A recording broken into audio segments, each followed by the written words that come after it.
Hi, this is Nick from Volume 1, and the brand new Volume 1 podcast was made possible by Royal Credit Union, Chippewa Valley Eye Clinic, and DeborahBecker.com, offering State Farm Insurance. Hey everybody, welcome to the season finale of the Volume 1 podcast. Thank you so much for tuning in. My name is Eric Christensen. I'll be your host. I'm joined by my co-host, producer of the pod, Nick Meyer. What's up, Nick? Hey, Eric. Yeah, with season finale. We made it through a whole 9-episode season. Really flew by. Can't believe it. One of the reasons we're wrapping up this season is because our venue here where we record this thing is the Lakely, part of the Oxbow Hotel. It's reopening on June 1st, so we are losing our home. This place has been closed for the last year, more than a year, which is terrible. It's wild. But I'm excited to have it open again. I've been missing the cocktails. Yeah, for sure. It's a little more important that people get their cocktails than we have a place to do our podcast. That's true. So I mean, we can still do it with all the people around, just be a little noisy. Yeah, just change the nature of it all. But we'll be back after a little hiatus. We'll find a new spot to do some stuff, and we'll be back with another season later on. Yeah, thanks to everyone for sticking around with us through 9 episodes. Feels very good. And man, boy, do we have a great one today. I'm so excited. I feel it in my bones. It's going to be a great one. I say that every time, and I'm pretty much always right. So, yeah, pretty exciting. Later on the show, we got a real get for you, folks. He's the author of Shotgun Love Songs, Beneath the Bonfire, Little Faith, The Hearts of Men, hit after hit, just after hit. And he's got a new book coming out in July called Godspeed.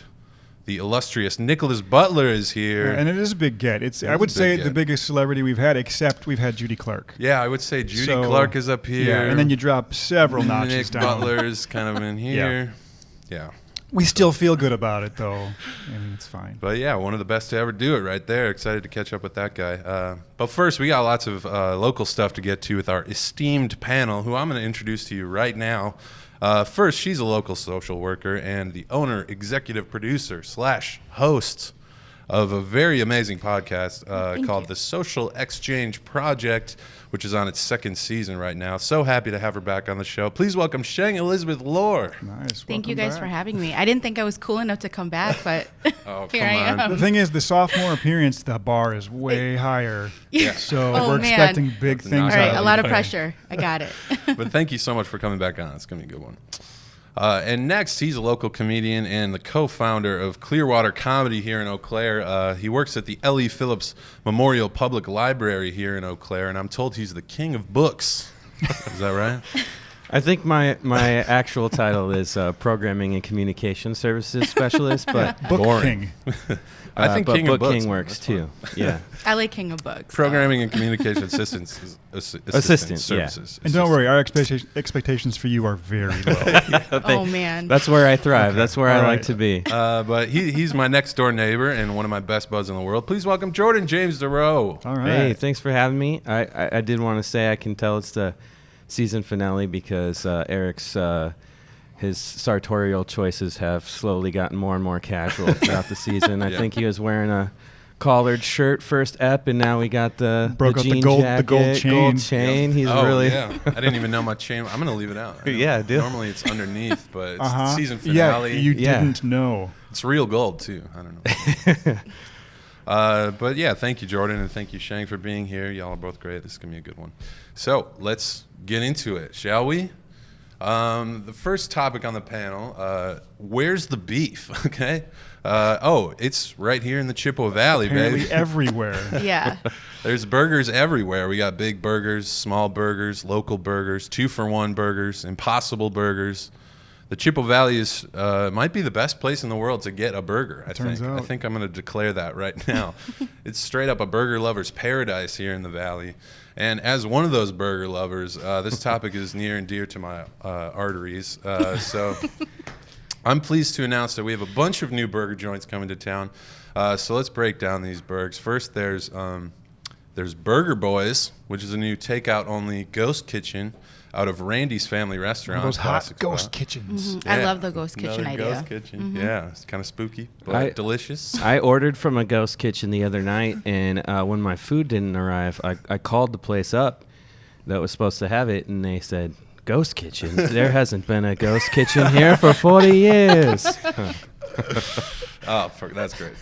And there's more. There's a Wahlburgers, which is coming in. The new Hy-Vee, which is going where the old Kmart building was on Claremont. That's not till this fall, but Wahlburgers. That's the chain that's owned by actor/rapper Mark Wahlberg, and his brothers Donnie and Paul. Yeah, don't forget about Donnie and Paul. Donnie and Paulie.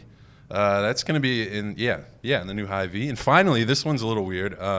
There's this big YouTuber guy named Mr. Beast, one word, who has a virtual restaurant brand called Mr. Beast Burger. Not sure exactly what's going on there, but it's going to operate it is operating out of Red Robin here in town. So, along with 600 other locations around the country. So, tons of new burgers. Gotta love a good burger, but dang, maybe we all need a salad. So, Sheng, what do you think? Why so many burgers? Like, is it too much? No, it's never too much. It's never too much for burgers. I'm actually really, really excited for Mr. Beast because I just found out that he has like all these followers and I had never heard of him. Yeah, 60 million. What's his deal? Yeah, like I don't know. I think he like does like really outlandish things. Like he gives away money for free. He breaks into homes and like cool. leaves $50,000 for people. Buries himself like alive in a coffin and just makes videos and stuff of it. Oh, wow. You better hurry though. I mean, that's a fad that's gonna like come and go. So if you want a Mr. Beast burger, I don't think that's gonna last forever. Yeah, probably. So you better get out there and check it out. But it's I mean, the Valley is always, it gets clowned down a little bit for having so many bar grill type places, I feel like, and not enough it's like other 90% of a things, restaurant scene here. Like, there can be too many burgers, in my opinion. We've got to diversify. Maybe. Yeah, it's a little disappointing that there's just going to be more burgers. Well, the ghost kitchen thing makes sense in the pandemic because, I mean, like a burger holds up really well. Obviously you can eat a burger after it's been in a car for 20 minutes making its way there. But I mean, will that stuff survive? Will those ghost kitchen things survive after the pandemic and stuff? That's one of the questions too. I hope so. Of course, the perennial favorites in the best of poll for the volume one best of the reader poll is you got your Court and House, your Milwaukee Burger, and your Amber Inn. Yes. Which is my hamburgers. The hamburgers. That's what So we got to keep supporting those burgers before you're getting out to support Mark Wahlberg and Mr. Beast and his 60 million followers. Don't forget those classic local joints. Point. Yeah, there's so many. Like I feel like the home grills of the Valley are quivering with fear right now. People aren't going to be cooking burgers at home, and Jordan just bought a grill. Well.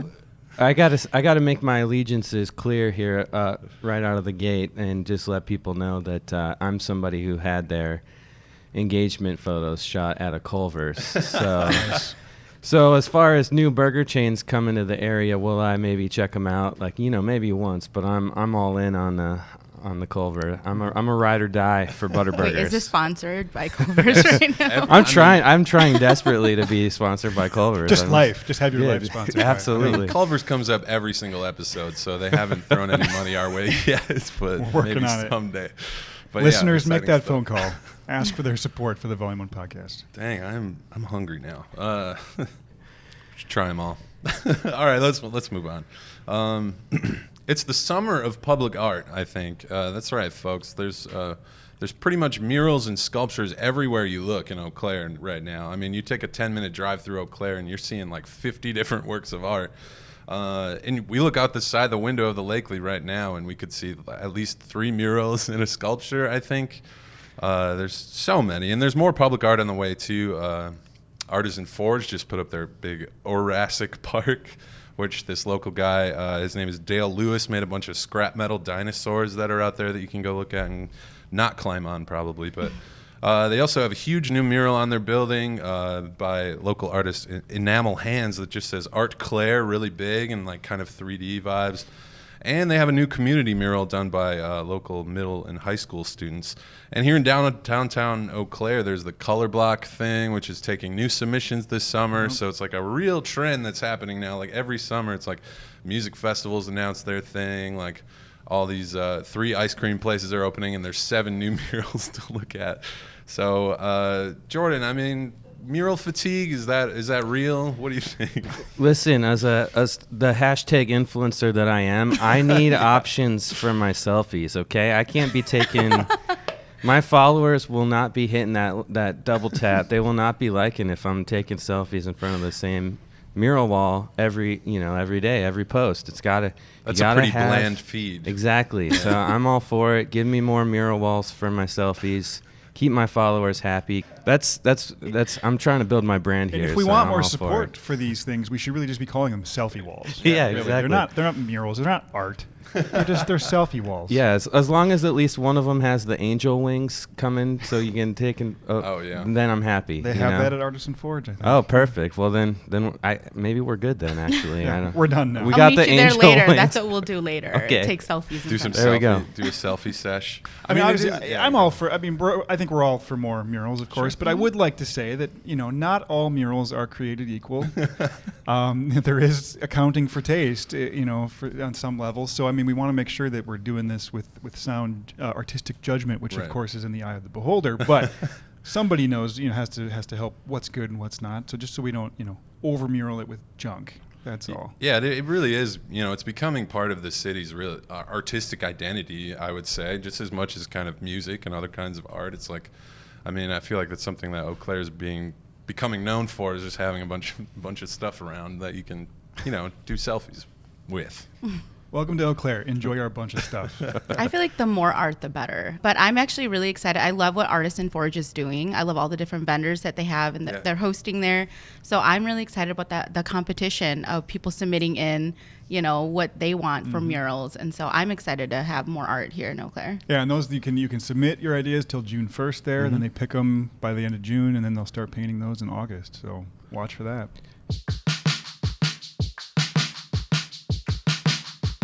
The Ellie Phillips Memorial Public Library, you got to say the full name every time. Legally, you're obligated. Legally. The Ellie Phillips Memorial Public Library is in the thick of their big Story Builder expansion project, which sounds pretty cool.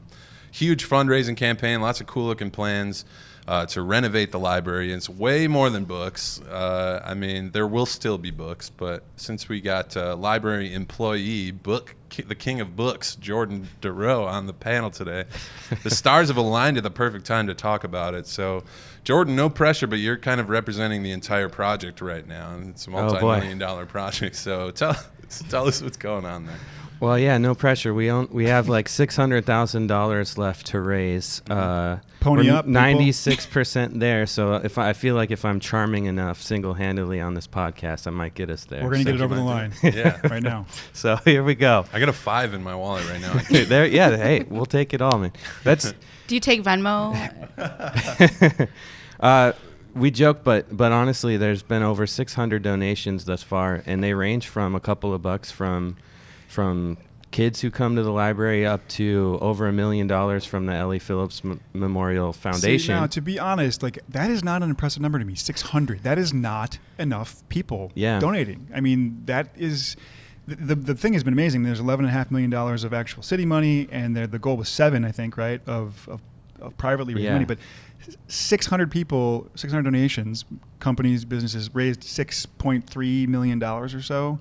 So, I mean, this other 650 that they still need, we got to get a couple thousand. I mean, people need to do this. This is like our heart of the downtown. Yeah, one thing that's definitely we want to make clear is just that. Yes, the gates are up. Yes, construction is starting, but we still have a little ways to go. So it doesn't mean that we're completely there. Like I said, 96% of the way there, but there is still a chance to give, and we certainly welcome anyone who is able to do that right now. How many of those books did you have to move yourself? We didn't have to. We actually had movers do that part. But no, I'm not saying we. I'm talking about you. Me. What did you put into Calling this effort? him out.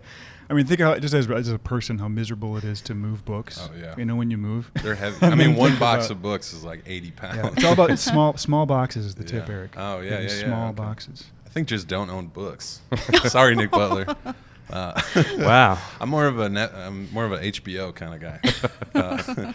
But I wonder if it's like, I mean, it's a big, huge project that's going to be awesome for the library with so many cool plans. I wonder if it's like raising the bar for other libraries in town, maybe. Like, wait, is it true that there's going to be like a drive-through portion of this? I thought I read a drive-through portion. Yeah, there's going to be a drive-up window, more accessible shelving, burgers. They got a We're Chick-fil-A. killing it here in Eau Claire. You'll be able to get many burgers everywhere else, but this is the one drive-through window in town that you won't have burgers in, apparently. But yeah, there's so many exciting things. We get around 1,200 visitors in non-pandemic times on average a day, and this is going to be able allow us to be way more accessible to all 1,200 of those people. What I'm personally most excited about is the third floor we're adding. We're going to have a 200-person event space.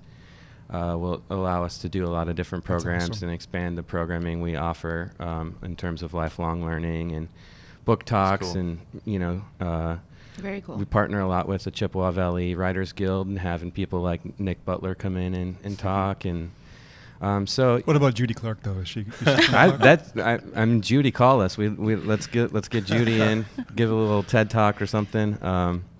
But yeah, we have that, and also we're adding in that same third floor expanded art gallery and a kitchen workspace. So we'll be able to hopefully do some kitchen or some cooking classes and things along those lines for those of you who learned to cook over the pandemic and really fine tune your culinary skills hopefully amazing. In the future. That is pretty cool. Yeah, man. If I'm like the Altoona Library right now, I'm like, man, we got to get laser tag or something. Like Chippewa Falls Library is gonna come back with like a movie theater and axe throwing or something. It's a cool project. I'm glad to have you on to talk about it. Thanks, buddy. Yeah, thanks for giving us the time to spread the word. So that'll do it for the panel today.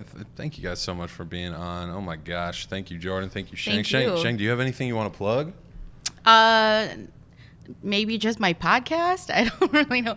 I'm slow to start because of COVID. I did move into a home studio at this point, but the Social Exchange, check us out on Facebook, Definitely. YouTube, Spotify. So good. Jordan, anything to plug?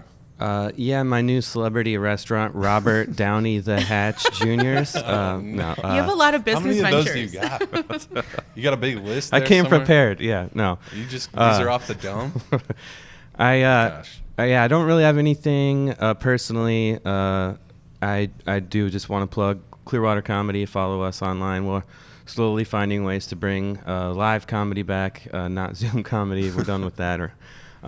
So hopefully we'll have more opportunities to do that this summer. And of course, as we mentioned earlier, the ongoing fundraising for the expansion and renovation of the library. Still plenty of time to donate to that, so please do. Fantastic.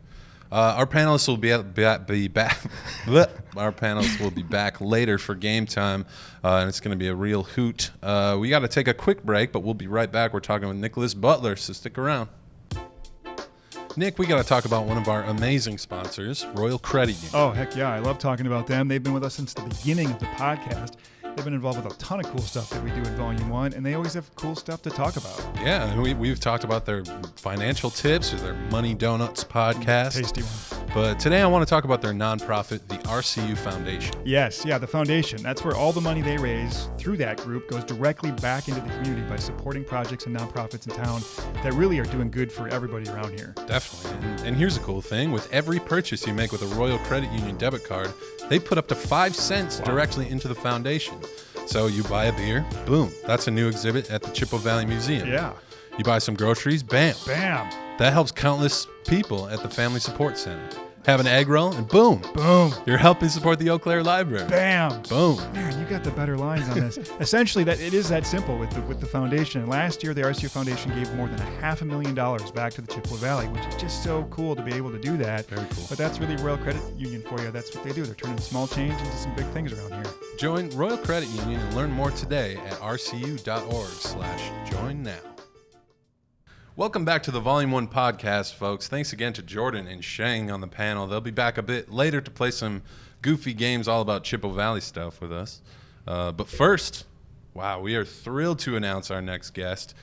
He's the best-selling and prize-winning author of Shotgun Love Songs, Beneath the Bonfire, The Hearts of Men, and Little Faith. He's had articles, reviews, poetry, and prose published in Plowshares and Narrative Magazine and the New York Times Book Review. His latest book is called Godspeed. Check that out right there. And it's out July 27th via Putnam Books. Please welcome the great Nickolas Butler. In the flesh. In the flesh. Thanks for having me. We got him.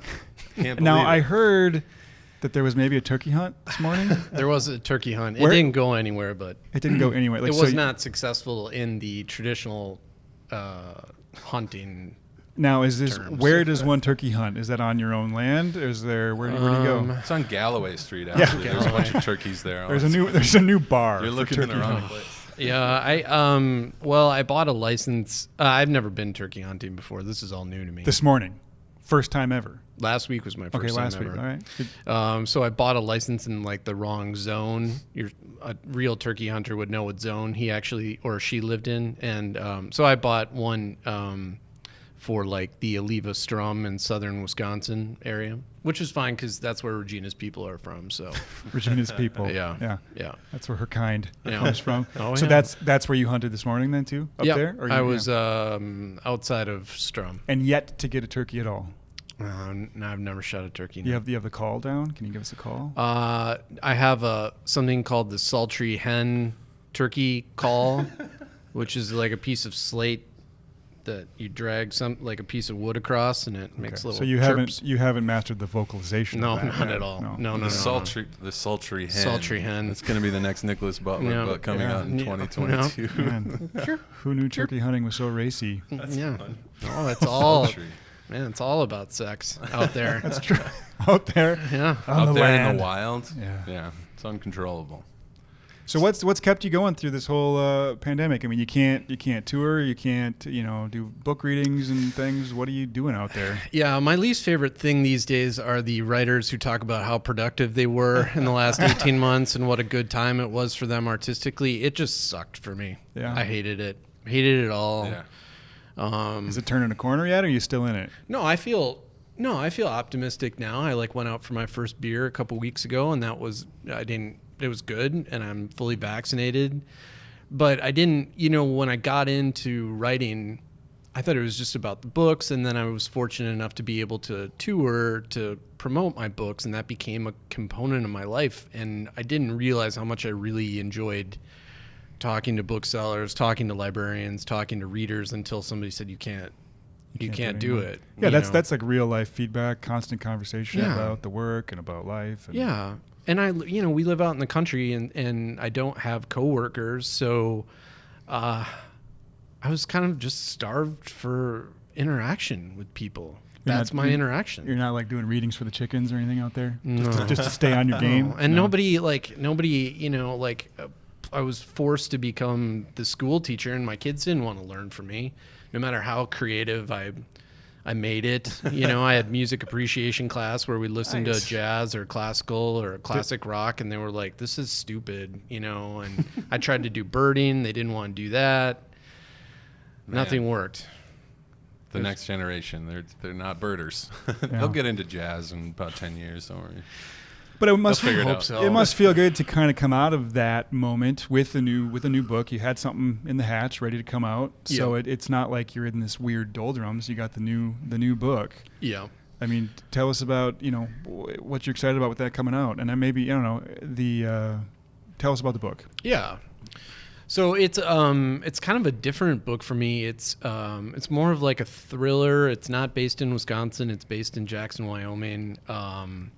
Maybe 5-6 years ago, a family friend of mine came out to our house, and he's in construction. He was working on a new house south of Eau Claire, and he and the rest of the guys on his crew kind of got behind on the job, and the homeowner said, got everybody together and said, I'll give you all a 5-figure bonus individually if you can finish this house in the next 3 weeks. Wow. And my buddy said, Nick, if we had all the meth in the world, we couldn't finish that house in 3 weeks. And I thought, holy shit, that seems like an amazing idea for Holy a cow! book. This is wow. So I just started asking myself questions like, well, what kind of homeowner has that kind of money? Mm-hmm. And why would they need to have the project done that quick? And then what kind of person goes after that sort of bonus? And what if they had said yes and had resorted to using meth to stay up all the time to get the project done? So it was fun. Writing the book was kind of bizarre. I put myself on the same deadline as the guys in the book. And so I wrote it much faster than a normal book. And that was sort of intense. I wouldn't recommend doing that. Why? You wanted to write it faster on purpose, or like just it came out faster, or what's I the? kind of wanted to duplicate their timeline. No kidding. Yeah. That's interesting. Yeah. And I think it did something good for the book, but it also I was just exhausted when I was done, and then COVID hit, and it was kind of just not a pleasant 12 months.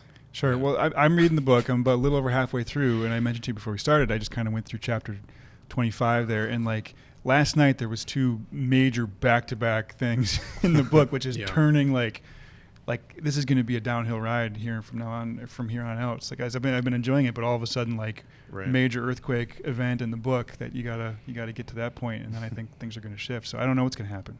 Yeah. You're going to tell us here what's going to happen. You can spoil the whole thing if you want.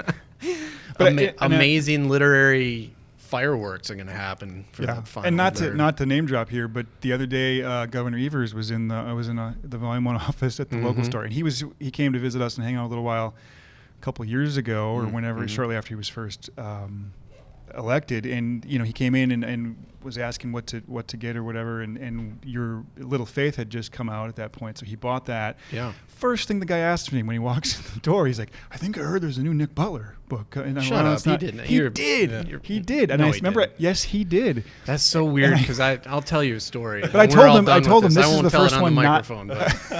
This is the first one not set in Wisconsin. So that doesn't matter. He's a great writer. It'll be good no matter what. That's what he said. I don't believe you. No, it's totally true. I sent you the photo. He bought your book. I know, but that doesn't mean anything. He could have pressed the book into his hand. At the time, no. I did. I recommended it at the time, and now he's a huge fan, and he's asking. He's chomping at the bit before it even comes out. Okay. All right. Cool. So thank you, Governor Evers. Yeah. Scott Walker didn't buy any of my books. You were nothing back then. Forget about that guy. Yeah, forget about that guy. Pretty amazing. So, the setting in this book, is this your first one not set in Wisconsin, right? Is that correct? That's true. Kind of. Yep. No, that's true. Have you spent much time in Jackson, Wyoming, and the mountains out there?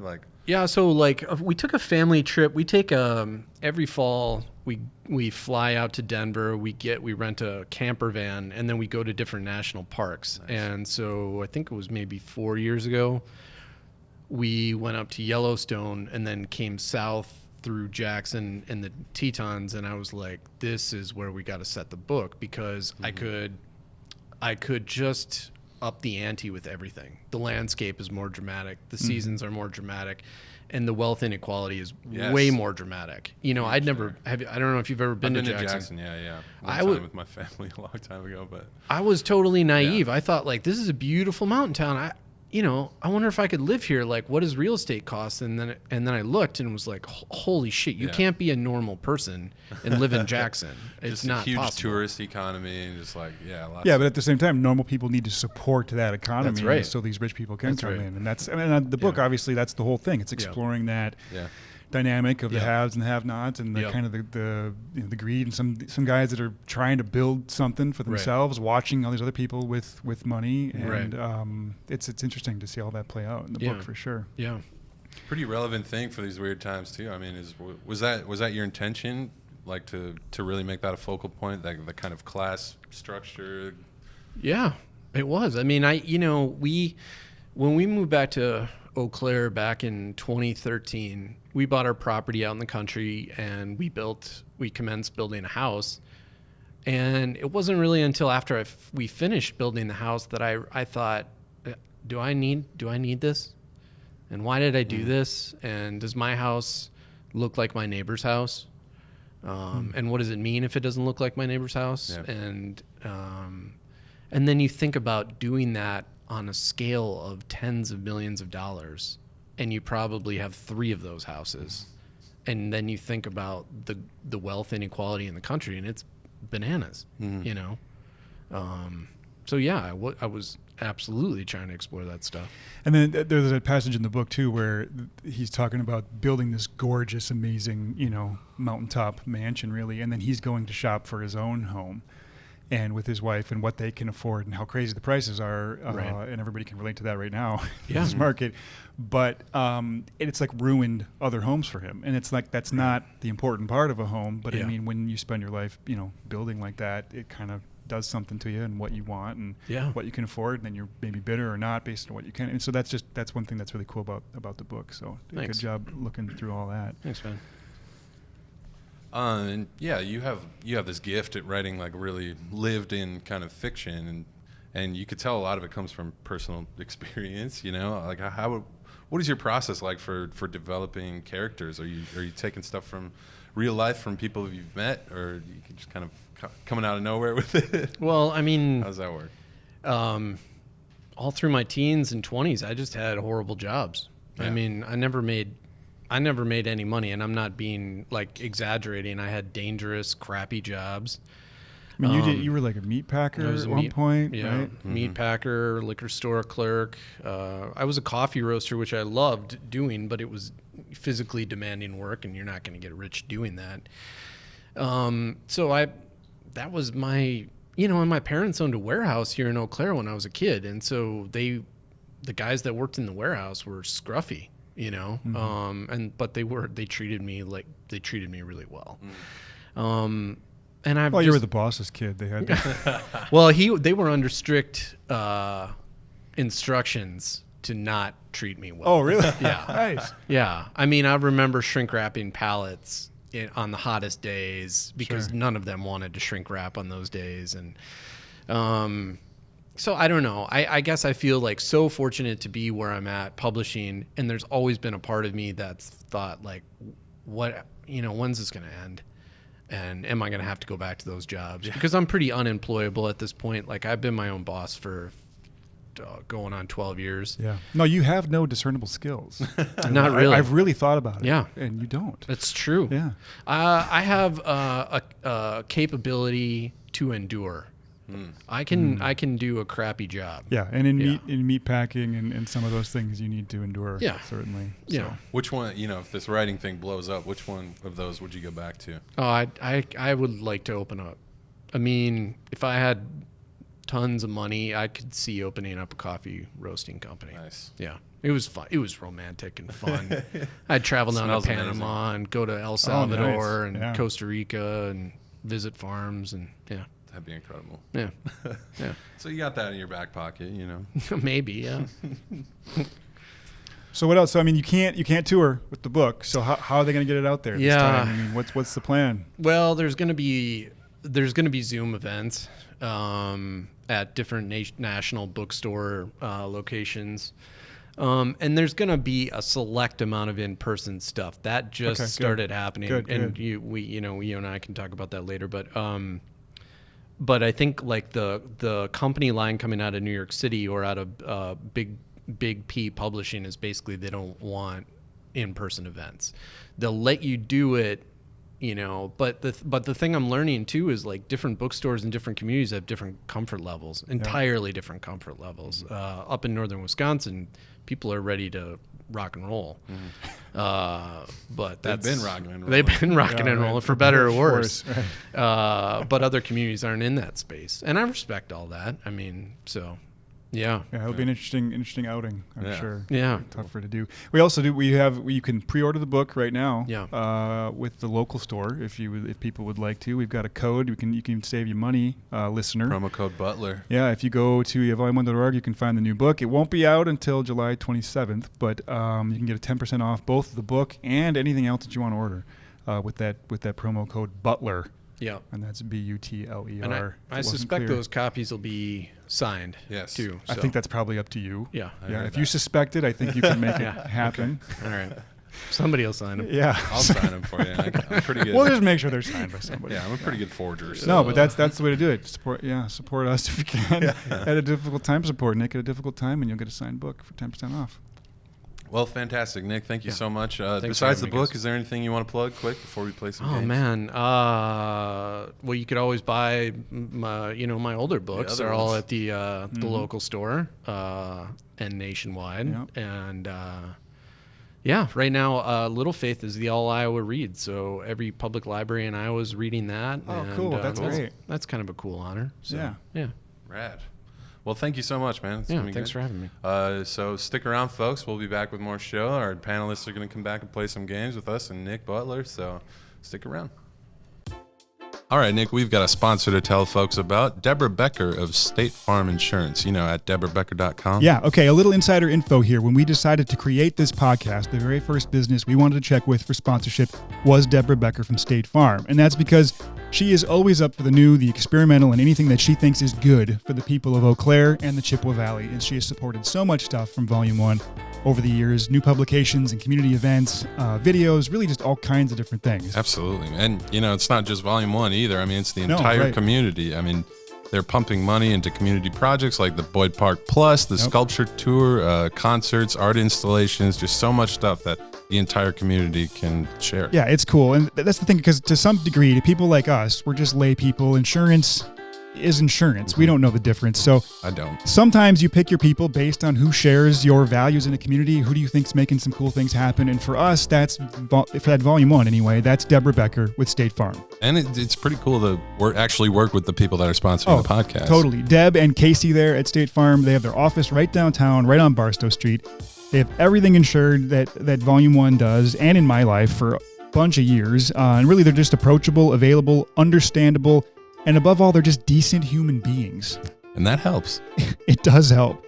So if you need insurance-y things, please consider visiting DeborahBecker.com. Welcome back to the Volume 1 podcast, y'all. We are nearing the end of the show, so you know what that time is. That's right. It's game time. And we got the music for it. Man, our panelists, Sheng and Jordan, are back alongside Nick Butler to play some goofy games with us, all about Chippewa Valley stuff. Each of our contestants is also playing for a local nonprofit of their choice. Whoever wins this gauntlet of games, their nonprofit gets a free ad in Volume 1. So, Nick, let's start with you. Who are you playing for today? I'm going to play for Beaver Creek Reserve, an environmental education center out in Fall Creek. Fantastic. All right, Sheng, who are you playing for? So I'll be playing for Uniting Bridges. It's a local nonprofit that helps advocate for underrepresented and marginalized groups here. Fantastic. Thank you. Jordan, who are you playing for? I'll be playing for the library. I'll be doing my best to get us a little closer to our fundraising goal here. Fantastic. All right, let's do this thing. Okay, we are all set. The players are ready. We all got markers. Don't sniff them too hard, or do. These games might get a little weird. So this first game, this is round 1. This is the group game. So we're all playing this one together. This game is called Run the Numbers. Okay, and it's a quick guessing game with numbers. It's kind of Price is Right style. So I'm going to give you a prompt, and you're going to try and guess the number, and the closest without going over wins. And so the first person to get 2 of these right moves on. Okay, does that make sense? All right, you're going to have 10 seconds to write down your numbers, so let's get started. So, okay, I don't know what it is, but I've been seeing a lot of people online talk about how they miss bowling, and I'm not going to lie, I miss it too. So it's one of those weird nostalgic feelings. So how many bowling alleys are there in the Chippewa Valley? Oof. How many strikes? That was one of the last things I did pre-COVID, was just bowling. Just putting my hands in all kinds of bowling balls. And that's time. All right, Nick, let's start with you. How many bowling alleys are there in the Chippewa Valley? Two. Okay. All right, Sheng, what do you got? Gosh, I have not a clue. 5. 5. Okay. Jordy? 4. What? The real answer is 9. Whoa. There are 9 in the it's kind of the greater Chippewa Valley. Can we Sheng, define you the win. greater Yeah. Chippewa? Yeah, What is I'm the kinda greater curious, Chippewa Valley? All right, there's 2 in Chippewa Falls. There's 2 in Eau Claire. There's 1 in Menominee. There's 1 in Colfax, 1 in Bloomer, 1 in Cadott, and 1 in Augusta. So it's kind of a lot, right? I mean, that counts. All right, Sheng, good job. Okay, let's move on. All right, so here's the next one.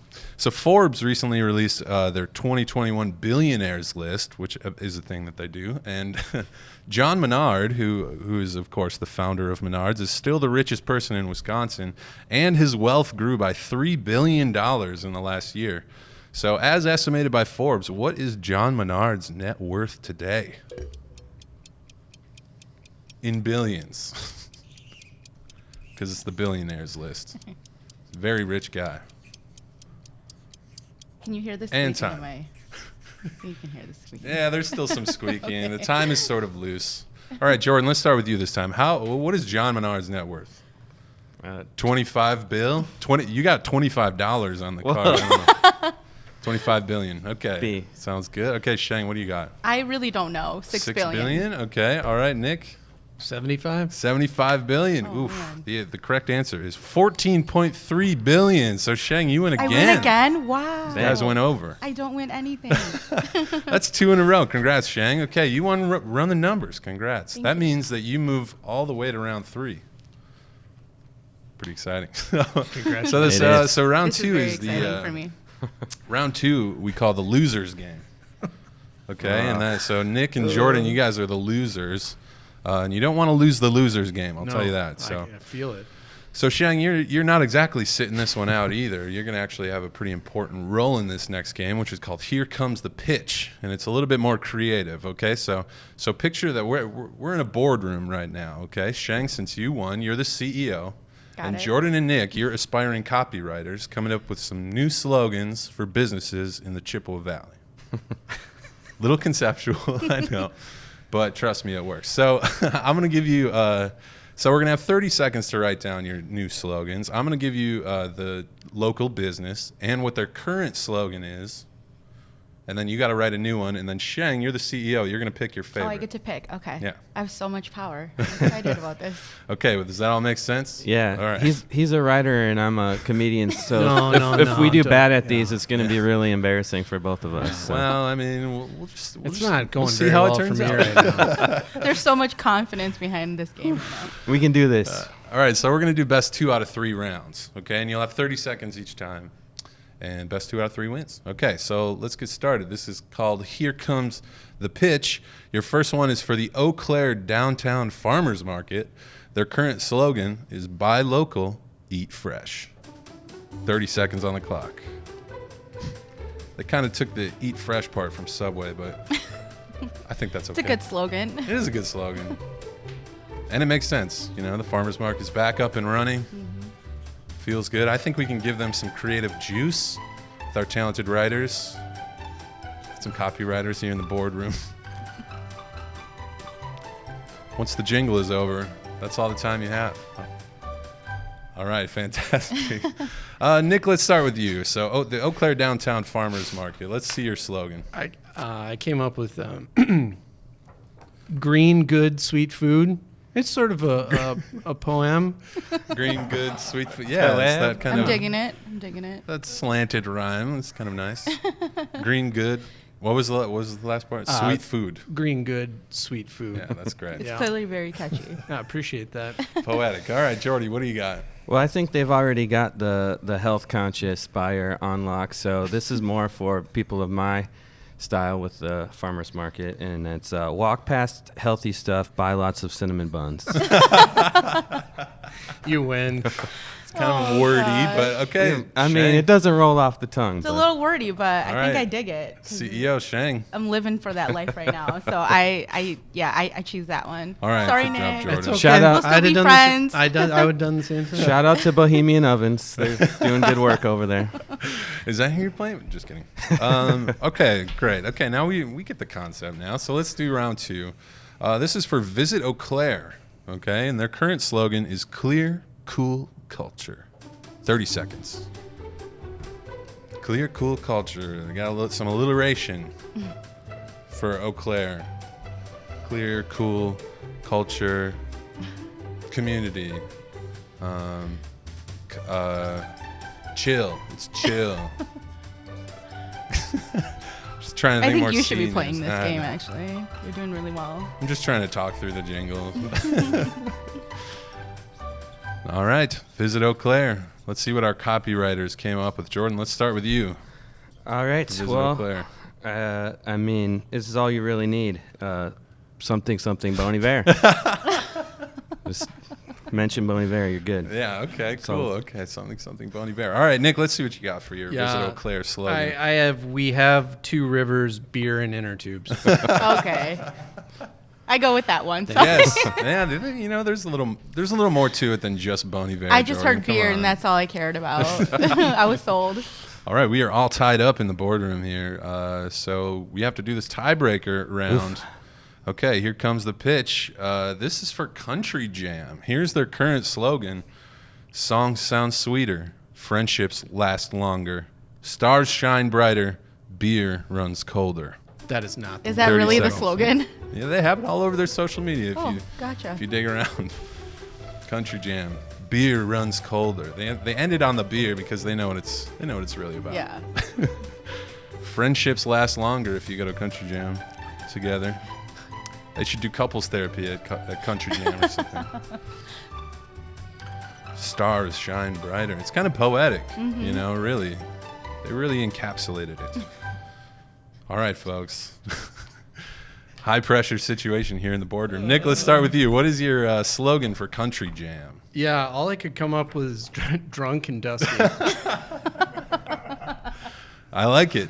It's a lot less wordy than their current one. All right, Jordan, let's see what we got. Get wasted, puke lots, Country Jam. Ooh, okay. CEO Sheng. Oh gosh, I don't know. Drunk and dusty or puking? I don't Tough know. one. It's tough. Probably Nick's. Nice. Drunk and dusty. Sorry. Drunk and dusty. I like that.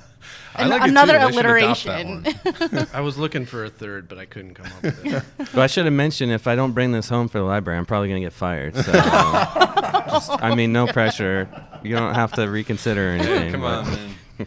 It's just a game, right? It's not real life.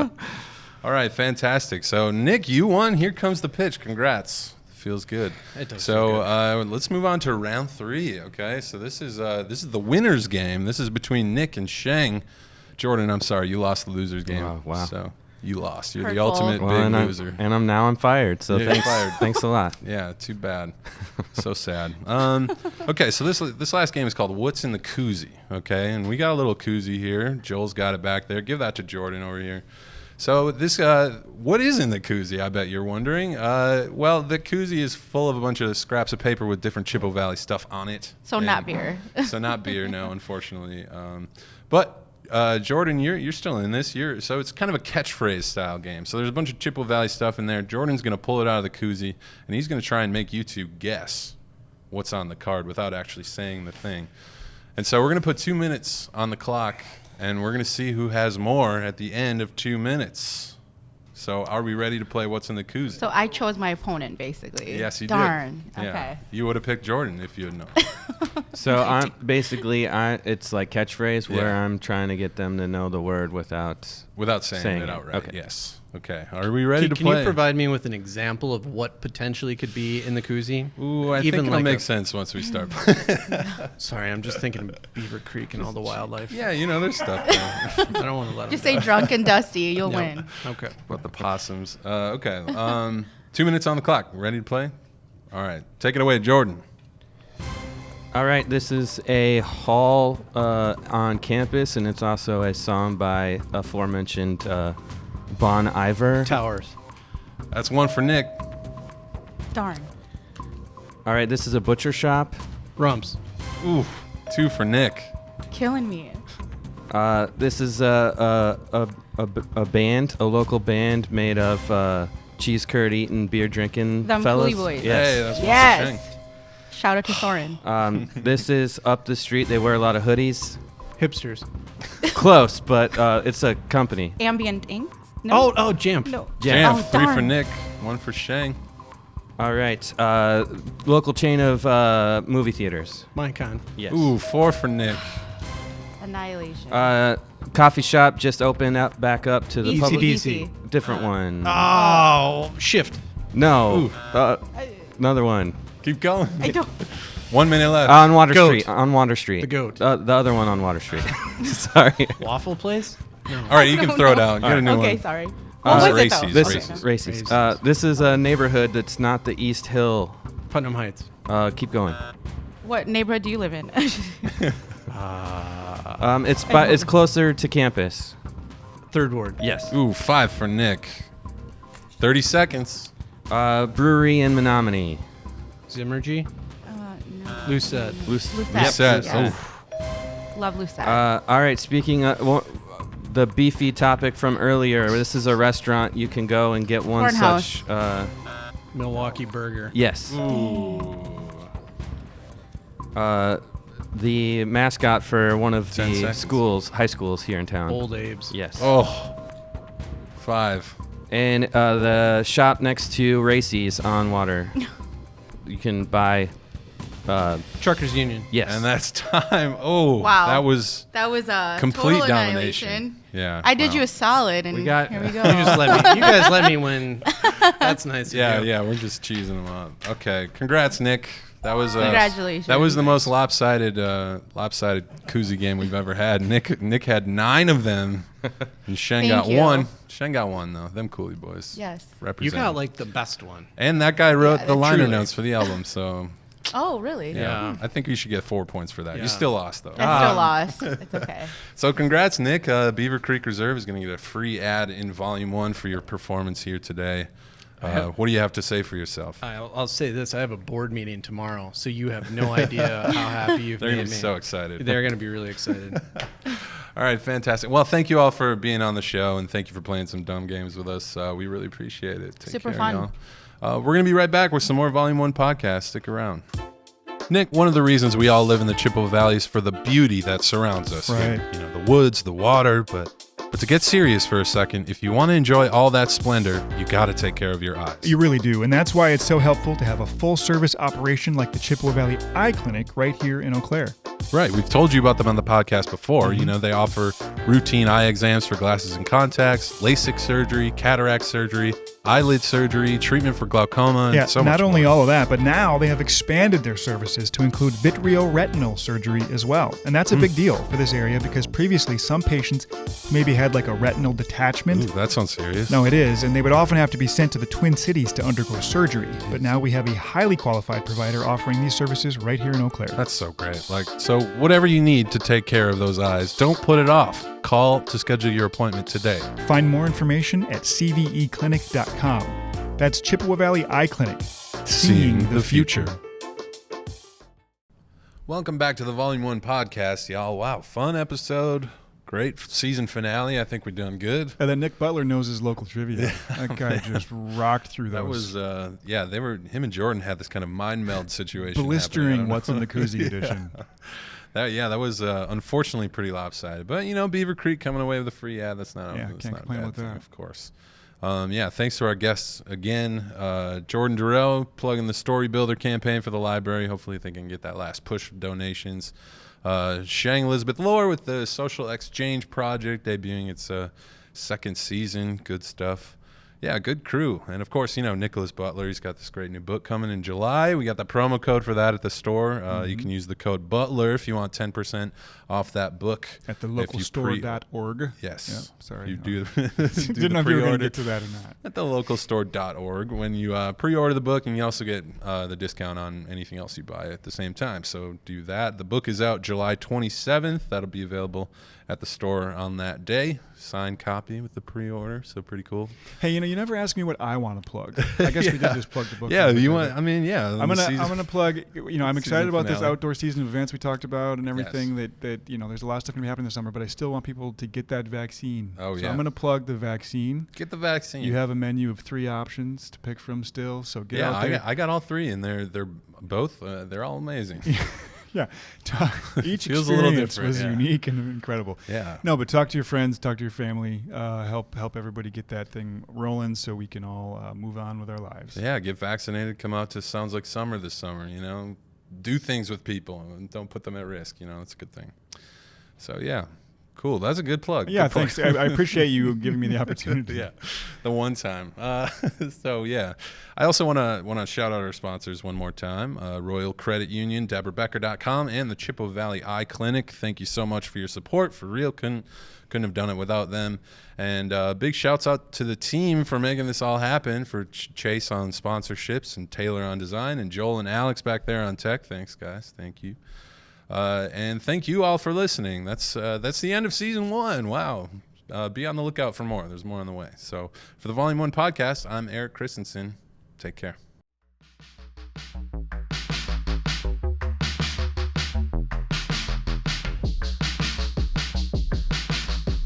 Hey folks, thanks for watching the Volume 1 podcast. Hey, while you're here, if you like what you see, click subscribe. Maybe like the video, share the video with your friends.